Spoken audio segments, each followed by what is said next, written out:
In today's video, I'm going to talk about why people use restrictive eating in order to feel better, which is something that sounds absurd to people who are not experiencing any disordered eating, but there's a psychological mechanism behind how this makes us feel better, and that's what I will discuss today. So obviously, if you are watching this video, you are either struggling with restrictive eating or know someone who is, and if you have done a little bit of research, you must have figured out that using fasting as a coping mechanism has to do with control. And that's true.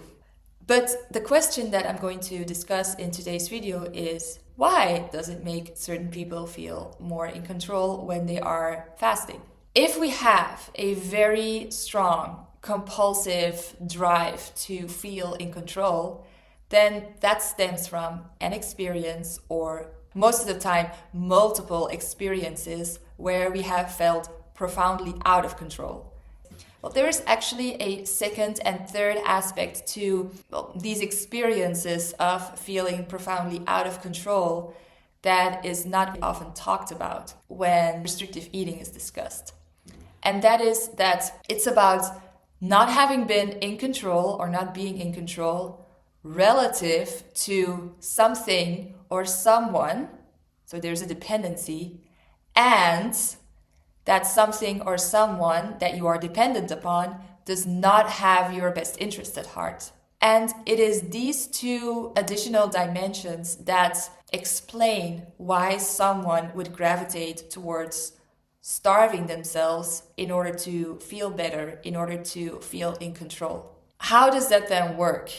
If you are dependent upon something or someone, and let's say it's another human, and that human does not have your best interests at heart, and we'll talk about what that means later on in this video, then basically the only thing that you can do is to figure out a way how to not be dependent on them. So it is to make the decision for yourself to willingly starve. I'm going to reverse engineer this for you to explain this further. Let's start with the last dimension, namely that the people or thing that you are dependent upon does not have your best interest at heart. You can only capitalize on someone's best interests, or you can only take someone's best interests at heart if you know someone. And if you understand what their likes, needs, preferences, boundaries are. It is a horrific truth, actually, to understand that a lot of people, a lot of parents, a lot of caregivers, a lot of teachers do not have the emotional attunement to, literally tune into a child in order to understand it enough so that the caregiver can act upon the child's best interest.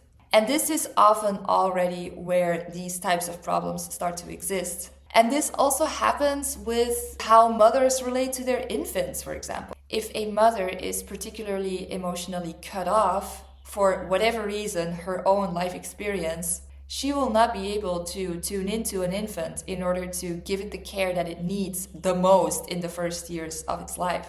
And of course, there are other more obvious examples as well, where certain systems that we see in our society today are not in the best interest of the people. And of course, it's very hard to design systems that work well for everybody.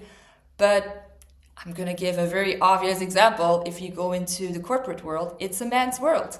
And if you really want to make a career as a woman, you do not have to come up with things like, oh, it's the day before my period, I just want to, chill on the sofa and eat carbs.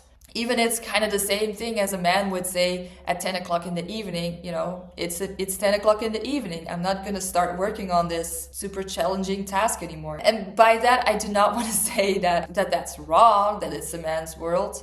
But what I'm trying to make clear is that that particular system doesn't take a woman's biology's best interest at heart. So let's go to the second dimension, namely that it stems from trauma related to being dependent upon someone.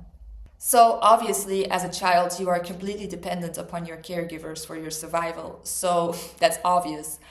But also, if you look in society right now, we may think that we are independent, but we are so extremely dependent upon all the logistics system, upon other companies, people, things being made, because we don't do anything for ourselves anymore. We don't grow our own food, we don't make our own electricity. For almost all the things that we need in life, we are dependent. Yeah, so the dependency upon something or someone else is a dimension of this trauma. And then of course, we were reverse engineering this. The first dimension is we feel out of control. Well, there's nothing we can do basically. If you are a child, you cannot just leave because you'd be homeless. It's not within your power to change anything about the situation. And in many ways, it's also the life that we're living right now. We are not able to change our dependency. I mean, some people go off grid and all these things, but in many ways, we are not able to change our dependency upon systems and overarching institutions that do not have our best interest at heart. I also believe that this is a big reason why there is so much nihilism. The psychological mechanism behind nihilism has a lot to do with the psychological mechanism behind self-starvation, because it's about feeling out of control relative to something or someone that you are dependent upon and that does not have your best interest at heart. And you know, the very interesting thing with nihilism is that there's often a very strong gaslight as well present that talks into the narrative of the abuse. For example, it's very interesting if you look at the parallels between what happens in extremely out of alignment family systems where a child gets anorexia and what I see happening on a broader scale in society. Namely that there is an extremely emotionally abusive parent or parents that has no clue what the child is about, also has no interest in giving the child the tools to make its own life. And then at the same time, there is this narrative that we're the best family in the world and we're doing good and there's like a lot of moral superiority, virtue signaling. And then the child who basically, collapses into a form of nihilism with self-starvation starts selling that narrative as well. Like, we are the best family, we are, my mom's great, la la la. And they start also manipulating the environment around them because of that. So yeah, those are 3 of the dimensions that feed into the psychological mechanism that leads to self-starvation. I hope this was helpful and I'll see you in the next video. Bye.